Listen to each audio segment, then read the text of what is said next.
જય માતાજી, જય મોગલમાં બધાને ભગવાન માતાજી હવનું સારું કરે ને બધાને હાજાનારો રાખે એવી પ્રાર્થના। અને જો અત્યારે આપણે વાડી આવી જશે અને આજ આપણે દવાને એવું બધું છાંટવાનું છે અને આપણે ઘઉં ઉગી જશે, જીરું પણ ઉગી ગયું છે અને સણા પણ ઉગી જશે। તો વિડીયોમાં ઠેઠ સુધી બનાવી રહેજો કે આપણે બધું બતાવશું કે કેવું ઉગ્યું છે। તો હાલો ઠેઠ સુધી વિડીયોમાં બનાવી રહેજો। અને અત્યારે આપણે જો જીરામાં દવા છાંટવાનું કામકાજ ચાલે છે તો આપણે છાંટવાની છે જીરામાં દવા। તો જો આપણે દવાના પંપ સરસ મજાના ભરી વાળ્યા છે અક્ષુના પપ્પાએ અને બસ આપણે જીરામાં દવા છાંટવા જવાનું છે। ને આ બાજુ અમારા બા ખાંડે છે લસણવાળું મરચું ને અમારા ભાઈ જો સામે રમે છે। હાલ તું પપ લઈ લે, દવા છાંટવા જાવ હાલો, એક તારે લેવાનો હાલો, છાંટી ને તું દવા હે કેમ હાલો, એક તાર પપ્પા લઈ લે, એક હું લઈ લઉં, એક તું લઈ લે હાલો। ઓય રહ્યો હાલો, જો અમારા રક્ષુભાઈ ને દવા છાંટવા લઈ જાવ, આવું ને ભાઈ તાર હે ઓય રહ્યો તાર પપ્પા શું પણ ભરે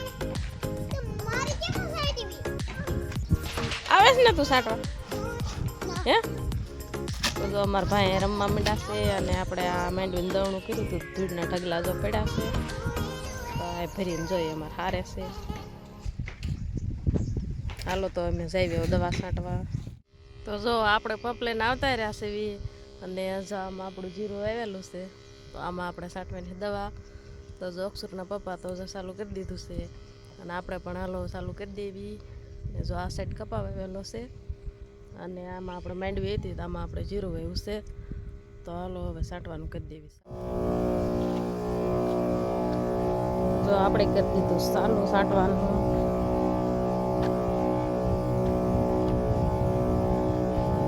જીરું અત્યારે ઉગી ગયું છે પણ સરખું દેખાતું નથી કેમ કે ઝીણું ઝીણું છે જે તો અને ઉગતું આવે છે, હજી બધું ઉગ્યું નથી।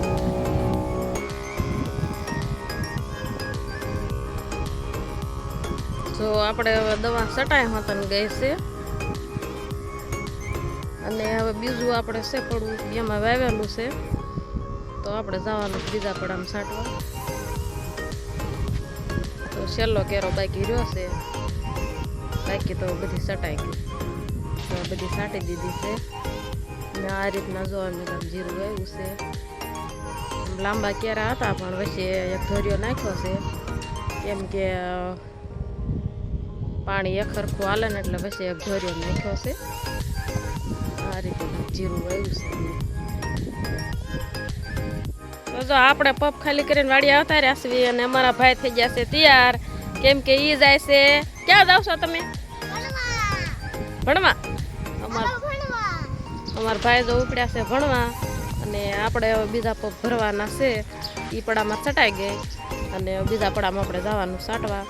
તો ભાઈ દફતર ઘેરે પડ્યું છે લઈને વ્યો જાય જેવો તો અમારા ભાઈ એકલા ભણવા વ્યા જાય છે।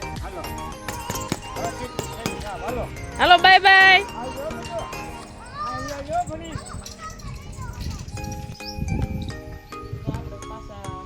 ભરી લીધા છે એમાં આપણે 450 નથી એટલે એમાં છટાઈ ગયો આપણે જવાનું બીજા પર છાંટવા।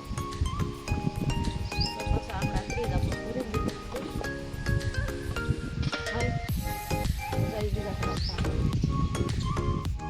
તો જો આપણે આવી જશે બીજા પડામાં છાંટવા।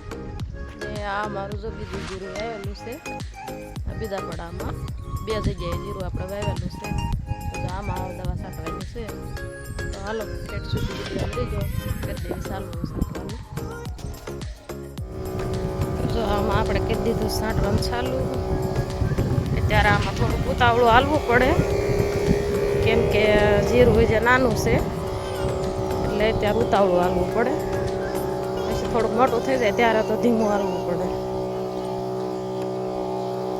અત્યારે તો આપણે કેરામાં વચ્ચે હાલવી પણ પછી જીરું મોટું થઈ જાય ત્યારે આપણે તો પાળે હાલીને પછી દવા છાંટવી પડે, ત્યારે પછી જીરું જો ભાંગી જાય ને તો ઊભું ન થાય ને અત્યારે નાનું હોય એટલે અત્યારે ન વાંધો આવે કેરામાં વચ્ચે હાલવી તો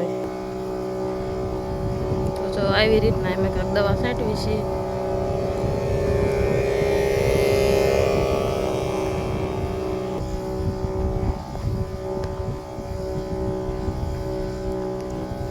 દવા છાંટતા હોય ત્યારે મોઢે બાંધવું પણ જરૂરી છે, પણ અક્ષુરના પપ્પાને એ કે મને મોઢે બાંધવું ન ગમે એટલે એણે કાંઈ મોઢે બાંધ્યું નથી.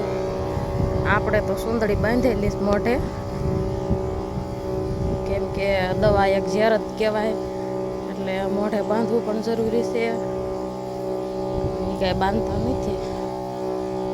કપામાં દવા છાંટતા હોય ત્યારે તો વળી બાંધે, કેમ કે ત્યારે તો દવા બધી ઉડીને માથે આવે, પણ આમાં બહુ ન વાંધો આવે. તો જો આમાં આપણે સરસ મજાની દવા છટાઈ ગઈ છે. જો આપણે બધી છાંટી દીધી છે. આમાં ત્યાં ખાલી આપણે 3 પગ દવા થઈ, કેમ કે આ થોડું જ આવેલું છે એટલે અત્યારે એટલી બધી દવા ન જોઈ.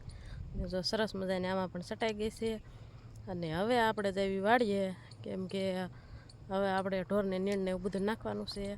અને 11 તો વાગી ગયા છે, પછી આપણે રાંધવાનું ને એવું બધું કરવાનું છે. તો આપણે હવે જેવી વાળીએ. તો જો આપણે આવી ગયા છે વાળીએ, અને આપણે સરસ મજાની દવા આપણે છટાઈ ગઈ છે. 2 જગ્યાએ જીરું વાવેલું તો 2માં આપણે દવા છાંટી દીધી છે. અને હવે આપણે તમને બતાવશું કે આપણે ઘઉં કેવડા ઉગીને થઈ ગયા છે, અને શેણા પણ આપણે સરસ મજાના ઉગી ગયા છે. તો એ પણ તમને બતાવી દેવી કે શેણા આપણે કેવા ઉગી ગયા છે અને ઘઉં કેવા ઉગી ગયા છે. તો હાલો આપણે જઈએ ઘઉંમાં. જો તો આપણે આવી ગયા છે ઘઉંમાં, અને આ છે આપણા ઘઉં. જો એકદમ સરસ મજાના ઘઉં ઉગી ગયા છે. અને આપણે ઘઉંને 3 પાણી પાઈ દીધા છે, અને આવડા ઘઉં થઈ ગયા છે. અને હમણાં તો હવે ઘઉંને પાવાના નથી, કેમ કે હવે આપણે થોડાક ઘઉં આમ લંઘાય પછી ખાતર નાખવાનું છે, અને પછી આપણે પાણી પાવાનું છે. એટલે હમણાં તો આ ઘઉંને આપણે પાણી નથી પાવાનું. ને જો આવડા ઘઉં થઈ ગયા છે, અને સરસ મજાના આપણે ઘઉં ઉગી ગયા છે.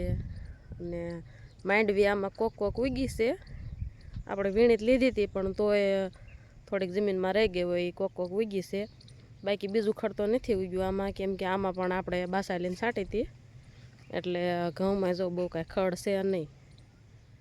અને જો સરસ મજાના ઘઉં અમારા ઉગી ગયા છે, ને આવડા ઘઉં થઈ ગયા છે અમારે. જો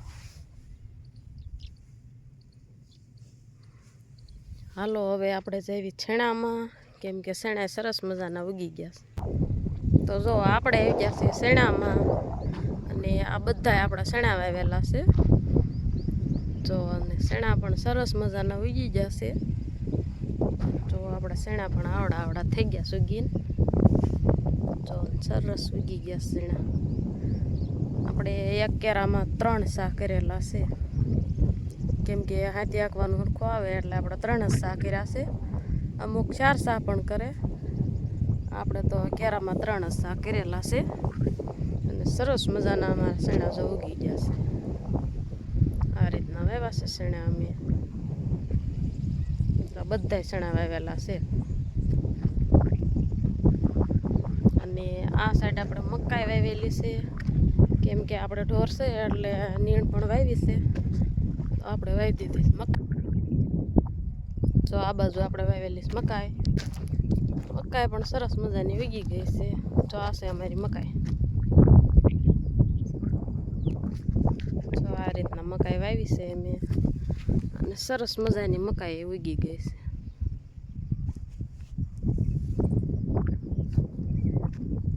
તો જો આ રીતના કાંઈક બધું ઉગી ગયું છે. અને જો આપણે લસણ સરસ મજાનું જો મોટું જબરું થઈ ગયું છે. આપણે ઓલી વખતે વિડીયોમાં બતાવ્યું હતું લસણ, ત્યારે થોડુંક નાનું હતું અને નીંદવાનું પણ બાકી હતું. તો જો આપણે નીંદી નાખ્યું છે, અને અંદર આપણે સરસ મજાની રાખ નાખી દીધી છે, કેમ કે લસણમાં રાખ નાખવી તો લસણ સારું થાય, એટલે આપણે એમાં રાખ પણ જો નાખી દીધી છે. નીંદી નાખ્યું, ખાતર નાખીને નીંદ્યું હતું, અને પછી આપણે નીંદીને પાણી પાઈ દીધું, અને રાખ પણ નાખી દીધી છે. સરસ મજાનું લસણ જો આપણું થઈ ગયું છે. જો આવડું મોટું લસણ આપણે થઈ ગયું છે, એકદમ સરસ લસણ. અને આપણે જો પાળે મૂળા વાવેલા છે, તો જો મૂળા પણ સરસ મજાના થઈ ગયા છે. અને આ બાજુ આપણે ડુંગળી વાવી છે, અને આપણે કોબી વાવેલું છે. તો જો આ છે કોબી, આપણે બી વાવ્યા હતા. તો જો કોબી સરસ મજાની ઉગી ગઈ છે. આ છે કોબીજ અને આ બીજા આપણે પાછા મૂળા વાવ્યા હતા થોડા, એટલે એ જે નાના છે. બાકી જો આ મૂળા તો સરસ મજાના ઉગી ગયા છે બધાય. અને આ છે ડુંગળી, આમાં આપણે જો ડુંગળી પણ વાવી છે. અને અહીંયા આપણે જો મેથી વાવેલી છે, મેથી પણ સરસ મજાની આપણે જો ઉગી ગઈ છે. ભજીયા બનાવવા હોય એ મેથી લઈ જાયજો, પણ હજી થોડીક કૂણી મેથી છે એટલે થોડાક દિન વાર લાગશે. તો જો આપણે આ મેથી સરસ મજાની વાવી દીધી. અહીંયા જો ટમેટી વાવેલી છે, જો સરસ મજાનું લસણ. અહીંયા જો આપણે સરસ મજાની મોટર ચાલુ છે, કેમ કે આ પાણી રહ્યું ને એ બીજાને વાડીએ જાય છે. જો અહીંયા હોરો ધોર્યો કરેલો છે. જો આ પાણી ઠેઠ સામે ઝાડવા દેખાય ત્યાં ઠેઠ પાણી જાય છે, કેમ કે કૂવામાં અમારો એકલાનો કૂવો નથી, આપણે કૂવામાં ભાગ છે, એટલે એ બીજાને વાડીએ પાણી જાય છે. જો આ ધોરીએથી એ ઠેઠથી ધોર્યો કરેલો છે. અને આ બાજુ જીરું જો આપણે સરસ મજાનું ઉગી ગયું છે. જો આ રીતના કાંઈક જીરું આપણે ઉગી ગયું છે, કેમ કે જે ઝીણું છે એટલે બહુ દેખાતું નથી. જો આવી રીતના ઉગી ગયું છે, હજી ઉગતું આવે છે એટલે બહુ દેખાતું નથી. એવી રીતના ઉગ્યું છે. તો જો આ રીતના અમે બધું કાંઈક વાવ્યું છે. અને ઘઉં, ચણા, જીરું એ બધું સરસ મજાનું ઉગી ગયું છે. અને હવે જો આપણે બપોર સડી ગયા છે, તો આપણે રાંધવાનું ને એવું કામકાજ કરવાનું છે. તો અમે રાંધવાનું ચાલુ કરી દેવી. અને તમને જો અમારો વિડીયો ગમે તો એક લાઈક કરી દીજો, શેર કરી દીજો, અને ચેનલમાં પહેલી વાર હો તો સબસ્ક્રાઈબ કરી લીજો. ફરી મળીશું એક નવા વિડીયો સાથે. તો જય માતાજી, બાય બાય.